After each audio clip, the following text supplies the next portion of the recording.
Yes. I have a question for Yukon, maybe Julian as well.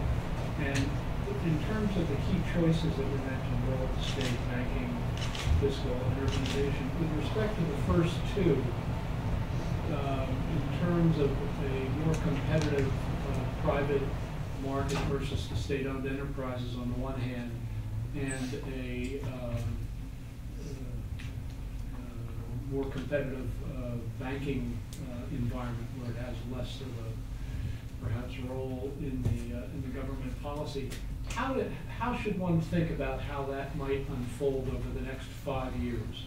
I mean, what is realistic, or what's a scenario that one could think about to see whether or not things are going to evolve in a more progressive way to address those key choices? Yukon, do you have a thought? Well, you want some, on the competition between SOEs and private or promoting competition. The most dramatic thing they could do is actually get their SOEs out of certain areas totally. Some people talk about trying to make it fair, make sure that private sector get their lending and the state enterprise not unfairly subsidized and supported. That doesn't really work. Because as long as those state enterprises are present, it constrains the potential for the private enterprises to expand because they look at the risk down the line, right? So what they need to do is in certain areas where there's no logic, and there's plenty of them, the SOEs and those need to be privatized in some way, but that's a big political issue. Now, at the surface, they could talk about things like neutral playing field, level player on boom, boom. I don't think it goes very far. So that's one key marker. On the banks, the big problem is that people tell the banks that they are not competitive, that they lend to the state, they don't review things very properly, they're poorly governed, et cetera, et cetera. And so they basically say they should do this better, or you should regulate them better. Again, I basically feel that doesn't solve the issue. These are state banks, their incentives are quite different. So no matter how much you tell them to do something, you can only go so far. And they've actually improved quite a bit over the last 10 years compared to what it was 10 years ago. So I don't, and then the issue is you really can't privatize these big four state banks. The government's just not politically going to be in that position. So I think that the only way they can really shape this system is something more dramatic. They have to break up the big four banks.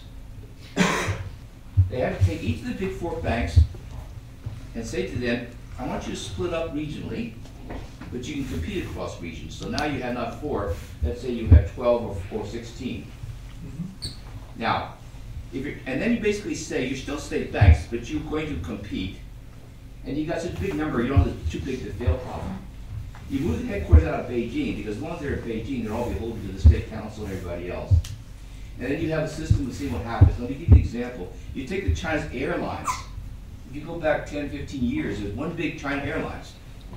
And the government has this problem. It was totally inefficient, it's poorly run. What did they do? Now, they actually were quite dramatic or pragmatic.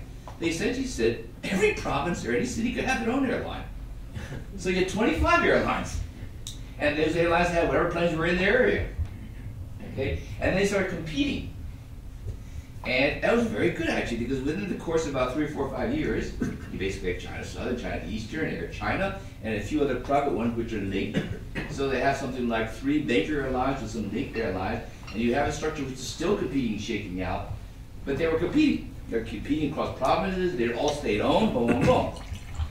So my feeling would be to them, you got a problem. You're not going to privatize these big state banks. You're never going to be able to deal with them. They're too big. And no one has any idea what's going on. So the only thing you do is expose it to competition internally. And then if you did that, China would very quickly realize, well, these banks would start making deals with foreign banks. And they would say, differentiate my product line, I better get help from somebody else from outside. Right now, they're very reluctant to do so. They don't need to. They've got a protected market. But with 16 banks, many of them would say, I need a bank like Bank of America or Chase Manhattan, boom, boom, boom. And then very quickly the system would be transformed. So that to me is a radical. But I don't, that's why I don't think it'll go that far. Because the tendency is just to do something like, please do better, perform better, behave better, boom, boom. But that doesn't go far. That's why I think this is a huge issue. But I'm not too optimistic of being solved, but it cannot be solved by going the same way they've been doing it. Well, you That's kind fine. of, Sorry. just quickly, on that note, one Jabal came out and said something like that, let's break up the banks, they just seemed to fall right to the ground soon after he said it. And the second thing is, do you think that the vested interest in the banking sector, because of the difference in timing and difference in industry from the airline industry, are more entrenched and powerful so that it makes it harder politically to get this done? This has become, the entrenched interest has gotten only stronger. And the great irony in China is that that's an interest created by China's success. You go back 10 or 15 years ago, it was not actually a system that had much strong vested interest because there was no profit, there's no wealth, there's no assets, people don't care. Now you got all this. So now you're starting to protect your profits, protect your base, boom, boom. So you created vested interest in China because of their success. And as you say, it's very difficult to touch this.